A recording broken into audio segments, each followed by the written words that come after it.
மாசாக வெளிவந்தார் உதயநிதி ஸ்டாலின். அரெஸ்ட் பண்ணா இவங்க அமைதியாக்கிடலாம், இவங்க எல்லாம் ஆஃப் பண்ணிடலாம் அப்படின்னு சொல்லி கணக்கு போட்டு பார்த்தாங்க. ஆனா இன்னைக்கு வெளியில வந்தது மட்டும் இல்லாம ஒட்டுமொத்த தாவைக்காவையும் மண்ணக்காவ வச்சிருக்காரு உதயநிதி ஸ்டாலின். இன்னைக்கு மொத்த தஞ்சாவூருமே திருவிழா கோலம் மாதிரி அங்க இருந்துகிட்டு இருக்குது.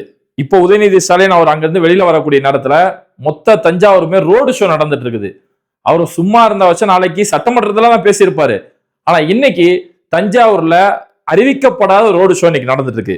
வெளியில வரும்போது வழிநெடுக்க அவ்வளவு பெரிய வரவேற்பு. பல பெண்கள் கையில பச்சை பிள்ளை கையில குழந்தை கொடுத்து பேர் வைங்க அப்படின்னு சொல்லி வரவேற்பு. அந்த அளவுக்கு பெரிய வரவேற்பு.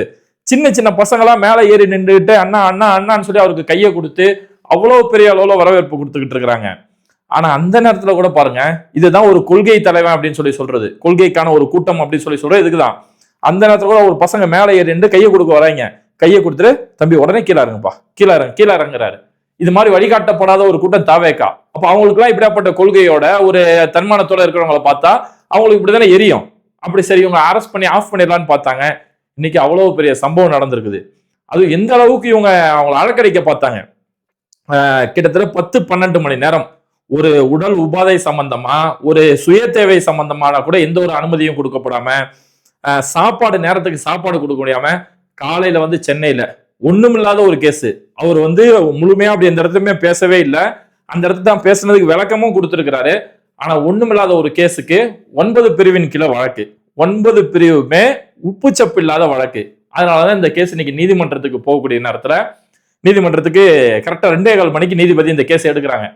எடுக்கும்போது நீதிபதி சொல்றது கேட்டு உடனே அரசு தரப்பு வழக்கறிஞர் கேட்டோன்னே அரசு தரப்பு வழக்கினர் இல்ல நாங்க ரிமாண்ட் செய்யறதுக்குலாம் நாங்க கைது செய்யல, விசாரணைக்கு தான் கைது செஞ்சிருக்கோம், ரிமாண்டுக்கெல்லாம் கைது செய்யணும்னு சொல்லி கோர்ட்லயே கதற ஆரம்பிச்சிட்டாங்க. கோர்ட்லயே பதறி துடிக்க ஆரம்பிச்சிருக்காங்க. நம்ம விசாரணைக்காகலாம் இல்ல, அவரை வந்து கூட்டு போயிட்டு விசாரிச்சுட்டு தஞ்சாவூர்ல இருந்து உடனடியா அவரை நாங்க வந்து ரிலீஸ் பண்ணிடுவோம்.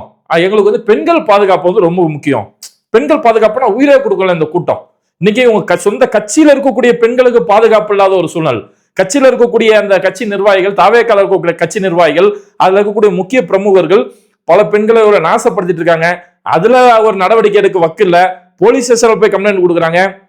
தாவேக்க கட்சி ஆபீஸ்ல வந்து புகார் கொடுக்குறாங்க. அங்க அந்த விஷயத்துல நடவடிக்கை எடுக்க துப்பு இல்ல.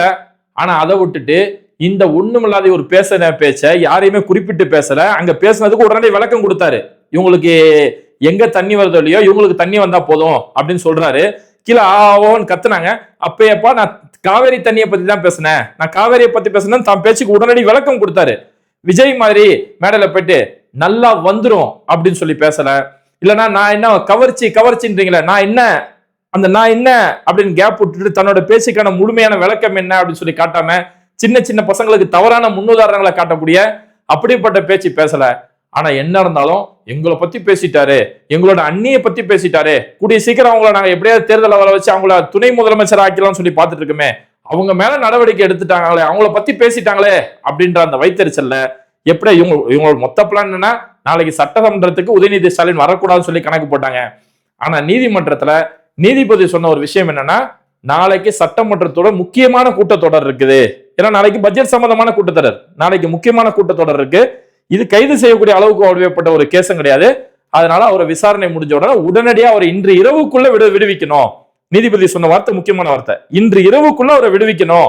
ஏன்னா நாளைக்கு சட்டமன்றத்தோட முக்கியமான கூட்டம் இருக்கு, ஒரு எதிரி கட்சி தலைவர் அங்க இருக்க வேண்டியது முக்கியம் அப்படின்ற வேற வழி இல்லாம இந்த கூட்டம் அதுக்கப்புறம் அலக்கழிக்க பாக்குறாங்க. ஆக்சுவலா நேற்று உதயநிதி ஸ்டாலின் அவர்கள் பேசின அந்த விஷயம் சம்பந்தமா இவங்க கட்சியை சேர்ந்த யாரோ ஒரு லேடிஸ் ஒருத்தவங்களை விட்டு தஞ்சாவூர்ல இருக்கக்கூடிய தஞ்சை கிழக்கு காவல் நிலையம் அந்த போலீஸ் ஸ்டேஷன்ல கம்ப்ளைண்ட் கொடுக்க வச்சாங்க. சென்னையில வந்து அரெஸ்ட் பண்ணிக்கிட்டு சென்னையில இருந்து தஞ்சாவூர் கூப்பிட்டு போயிட்டு அங்க தஞ்சாவூர் கிழக்கு அந்த காவல் நிலையம் அங்க கூட போகாம செங்கிப்பட்டின்னு சொல்லக்கூடிய வேற போலீஸ் ஸ்டேஷன் கூட்டு போறாங்க. இங்க இங்கன்னு சொல்லி அலைக்கறிக்கிறாங்களா அவங்க. அப்பவே உதயநிதி ஸ்டாலின் வேனை விட்டு இறங்க முடியாதுங்க, உங்க இஷ்டத்துக்கு நீங்க கூட்டு போற போலீஸ் ஸ்டேஷன்ல வர முடியாது. நீதிமன்றத்துல நீங்க என்ன சொல்லிருக்கீங்களோ, எந்த காவல் நிலையத்தை குறிப்பிட்டிருக்கீங்களோ அந்த போலீஸ் ஸ்டேஷன் தான் வர முடியும், உங்க இஷ்டத்துக்குலாம் வர முடியாது அப்படின்னு. அதுக்கப்புறமா 1000 விளக்கம் வந்து சொன்னாங்க. இல்ல அங்கங்க கூட்டம் அதிகமாயிருச்சு, அதனால வேற வழி இல்லாம நாங்க இந்த போலீஸ் ஸ்டேஷன் கூட்டு வந்தோம் அப்படின்ட்டு. அப்போ கூட்டம் அதிகமாயிருச்சு, அந்த போலீஸ் ஸ்டேஷன் போனா எங்களால சமாளிக்க முடியாதுன்னு சொல்லக்கூடிய அளவுக்கு ஒவ்வொரு திமுக தொண்டனும் களத்துல இறங்கணும். இன்னைக்கு தஞ்சாவூர் ஸ்தம்பிச்சு போச்சு, மொத்த தஞ்சாவூருமே ஸ்தம்பிச்சு போச்சு. ஒரு நல்லா பாருங்க, தஞ்சாவூருக்குள்ள முக்கியமான சாலைகள்ல பல முக்கியமான சாலைகள்ல போலீஸ் எந்த அளவுக்கு நீங்க நடந்துக்கிட்டாங்கன்னா, வண்டி நம்பர் பிளேட் பார்த்தா உள்ள விடுறாங்க. அது காரா இருந்தாலும் பைக்கா இருந்தாலும் நம்பர் பிளேட்டை பார்த்து நீ அந்த மாவட்டத்தை சேர்ந்தவனாச்சே, உனக்கு என்ன இந்த வேலை, இந்த வண்டி இங்க உள்ள போக கூடாது, தஞ்சாவூர் ரிஜிஸ்ட்ரேஷன் எந்த வண்டி இருக்கோ அந்த வண்டி மட்டும் தான் உள்ள விடக்கூடிய அளவுக்கு இப்படியாப்பட்ட வேலைகள் செஞ்சுமே அங்க அவ்வளவு பெரிய திமுக தொண்டர்கள். சரி, தஞ்சாவூர் கிழக்கு போலீஸ் ஸ்டேஷன் தான் வரும் சொல்லி தொண்டர்கள் அங்க இருந்தாங்க. அங்க முதலமைச்சர் விஜயோட உருவ பொம்மை கொளுத்தப்பட்டு, தாவேக்காவுடைய போஸ்டர்கள் கிழிக்கப்பட்டு, செருப்பால் அடிக்கப்பட்டு கடுமையான எதிர்வினைகள். இந்த கூட்டத்துல ஒரு தாவேக்கா தற்குறி உள்ள புந்து டிவிக்கே வந்தார் ஒருத்தர், வச்சாங்க பாருங்க அடி, வெளுத்து வாங்கிட்டாங்க அந்த கூட்டத்துல. திமுக காரங்க, ஓஜி திமுக இவங்கலாம், ஓஜி திமுக என்னன்னு தெரியாம அங்க வந்து டிவிக்கேன்னு வந்தாரு, நல்லா வச்சு வெளுத்து வாங்கி விட்டாங்க. அதுக்கப்புறம் எல்லா திமுக தொண்டர்களும் தஞ்சை கிழக்கு காவல் நிலையத்துக்கு தயாரா இருந்தாங்க. அப்புறம் செங்கிப்பட்டிக்கு மாத்துறாங்க அப்படின்னு அத்தனை கூட்டமும் செங்கிப்பட்டிக்கு போகுது. செங்கிப்பட்டி போலீஸ் ஸ்டேஷன் முன்னாடி அவ்வளவு பெரிய கூட்டம், போலீஸ் தள்ளுறாங்க, பெரிய அளவிலான தள்ளுமுள்ளு. திமுக தொண்டர்களுக்கும் போலீஸுக்கும் அவ்வளவு பெரிய தள்ளுமுள்ளு. ஏன்னா போலீஸ் வழக்குன்னு பார்த்து இவங்களை பயந்து ஓடக்கூடிய ஒரு கட்சியா திமுக. அப்போ அவ்வளவு பெரிய ஒரு சம்பவங்கள் இன்னைக்கு நடந்து ஒரு 8 மணி நேரம் 7 மணி நேரம் இவங்களை வச்சு நம்ம வந்து பழி வாங்கிடலாம், பாடம் புரிகட்டிடலாம் அப்படின்னு சொல்லி பார்த்தாங்க. ஆனா இவங்க எதுக்கு வேண்டாம், கொஞ்சமாச்சும் அறிவு வேணாம். சனாதன சம்பந்தமான சர்ச்சை வரும்போது சனாதனம், அந்த சனாதனம் அப்படிங்கிறது மனிதருக்குள்ள ஏற்றத்தாழ்வு பார்க்கக்கூடிய அந்த சனாதனம், அது வந்து கொரோனா மாதிரியான அது நோய் தொற்று, அது வந்து ஒழிக்கப்படணும் அப்படின்னு சொல்லி பேசியிருந்தாரு.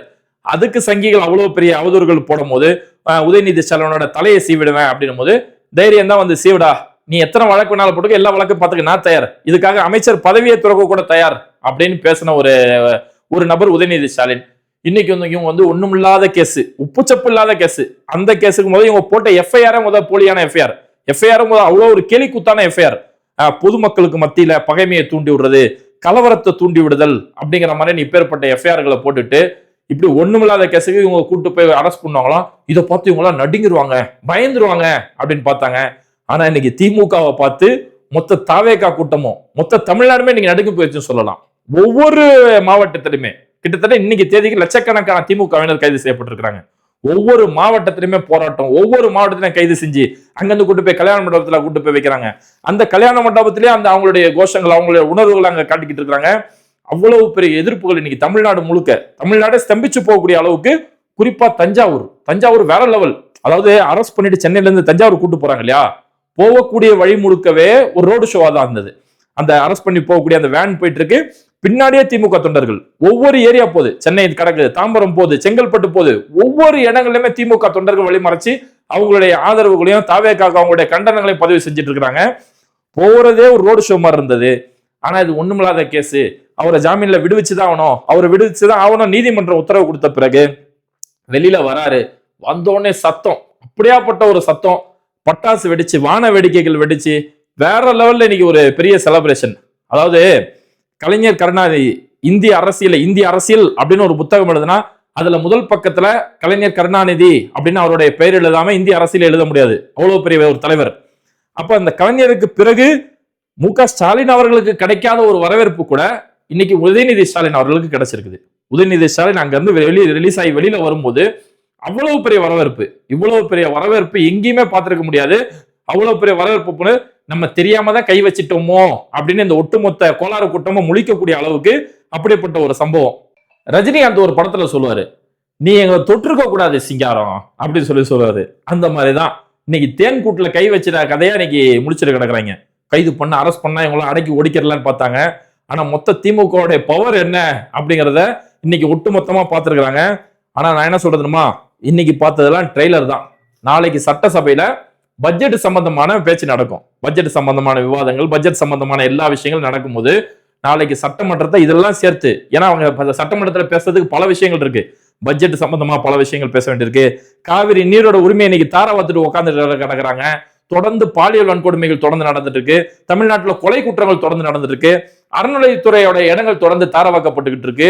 இப்படியாப்பட்ட இடங்கள் எல்லாம் நடந்துட்டு இருக்கு. தொடர்ந்து இவங்களுடைய கட்சி பெயர்ல லஞ்ச லாவணியங்கள், அரசு பதவிக்கு லஞ்சம் வாங்குறதுன்னு சொல்லி பல்வேறு வகையான விஷயங்கள் நடந்துட்டு இருக்கும் போது இதெல்லாம் சேர்த்து வச்சு நாளைக்கு உதயநிதி ஸ்டாலின் செய்வாரு. அப்ப நாளைக்கு சட்டசபையில நடக்கக்கூடிய அந்த லைவோ பாக்குறதுக்கு தான் மக்கள் பெரிய அளவுல இன்னைக்கு காத்துட்டு இருக்காங்க. இன்னைக்கு நடந்த அந்த ரோடு ஷோ எல்லாம் இதெல்லாம் வெறும் ட்ரைலர் மட்டும்தான், நாளைக்கு தான் மெயின் பிக்சரை காத்துட்டு இருக்கோம் அப்படின்னு சொல்லி மக்கள் பெரிய அளவிலான ஒரு ஆர்வத்தில் இருக்கக்கூடிய நிகழ்வுகளை பார்க்க முடியாது.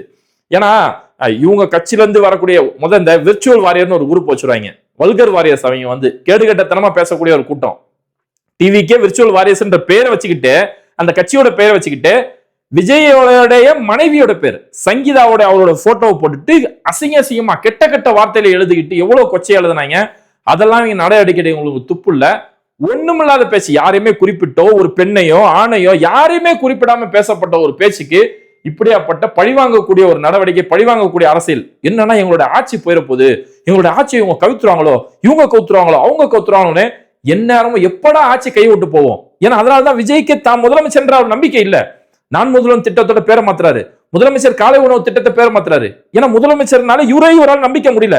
நானே ஏதோ ஒரு ஆக்சிடென்டாவோ இல்ல ஜியோட புண்ணியத்துல எப்படியோ வந்துட்டோம், அப்போ என்னாலே முதலமைச்சர் நம்ப முடியலையே, எந்நேரமும் இந்த ஆட்சி கட்டல் கவுந்துருமோ, எப்ப பார்த்தாலும் ஒரு திகில் படத்துல இருக்கிற மாதிரியே இருக்குதே அப்படின்னு இருக்கக்கூடிய நேரத்துல அதனாலதான் இது மாதிரியான பழி வாங்கக்கூடிய எதிர்கட்சிகளை உடக்கக்கூடிய இப்படி ஒரு சர்வாதிகார போக்கான ஒரு அரசியலை இன்னைக்கு இவங்க செஞ்சுட்டு இருக்கிறாங்க. அதனால நல்லா பாருங்க, இந்த அரசியலுக்கு இன்னைக்கு பாஜக முழு ஆதரவு, ஒட்டுமொத்த பாஜக முழு ஆதரவு. ஆனா பாஜக ஆதரவுன்றதை விட இங்க இருக்கக்கூடிய நடுநிலைவாதிகள், ஜனநாயக சக்திகள் அப்படின்னு சொல்லிட்டு இருந்தவங்களும் இன்னைக்கு அவங்களோட பேச்சை பாருங்களேன். அண்ணன் திருமாவளவன் அவர்கள்ட்ட போய் கேட்கறாங்க, இந்த மாதிரி இந்த கைதை பத்தி என்ன நினைக்கிறீங்க அப்படின்னா, ஃபர்ஸ்ட் ஒரு பாதி அளவுக்கு மேல, பாதி முக்கால் அளவுக்கு மேல உதயநிதி ஸ்டாலின் பேசினது வன்மையாக கண்டிக்கத்தக்கது.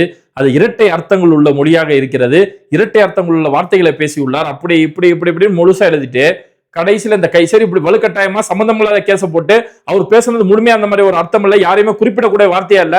அப்ப இப்பேற்பட்ட ஒரு கேஸுக்கு கைது செஞ்சு 10 மணி நேரமா அலக்கழிச்சு 9 பிரிவினுக்குள்ள சம்பந்தம் இல்லாத வழக்கு போட்டிருக்காங்களே, இதை பத்தி ஏதாவது கேட்கலாம், யாராவது ஏதாவது சொல்லிடுவாங்களோ அப்படின்றதுக்காக அண்ணன் திருமாவளவன் இப்ப என்ன சொல்றாருன்னா, இது நாளைக்கு சட்டமன்றத்தில் கூட்டம் நடக்கிறதால இது போன்ற ஒரு எதிர்கட்சிகளை கைது செய்வதும் ஒரு அரசுக்கு ஆரோக்கியமானதல்ல, மக்கள் இதை எப்படி எடுத்துக்கொள்வார்கள் அப்படின்னு சொல்லி அப்படி பூசின மாதிரி தாவேக்காவுக்கு, ஏன்னா சோஃபால சாஃப்டா இருக்கல சோஃபா, அந்த சாஃப்டான சோஃபால உட்காந்துட்டு அப்படி தாவேக்காவை பூசினாப்புல சொல்லிட்டு, ஆனா உதயநிதி ஸ்டாலின் பேசுன வன்மையாக கண்டிக்கத்தக்கது அப்படின்னு சொல்லி பேசுறாங்க. நம்ம பாய் மட்டும் சும்மாவா இருக்கிறாரு, நம்ம காதர் மொய்தீன் பாய் முதலமைச்சருடைய மனம் புண்படும்படி உதயநிதி ஸ்டாலின் பேசிட்டாராம். முதலமைச்சர் விஜயோட மனம் புண்படும்படி உதயநிதி ஸ்டாலின் பேசினாரு, இதை நான் வன்மையாக கண்டிக்கிறேன் அப்படின்னு சொல்லி அவர் ஒரு பக்கம் ஒரு வன்மையாக கண்டிச்சுக்கிட்டு இருக்கிறாரு. தாவேக்கா காரங்க கொதிக்கிறத விட, தாவேக்கா காரங்க மனசு புண்படுறத விட இவங்கதான் சோஃபால யாரெல்லாம் போய் உட்காந்தாங்களோ அவங்க மனசுதான் புண்பட்டுக்கிட்டு இருக்கு.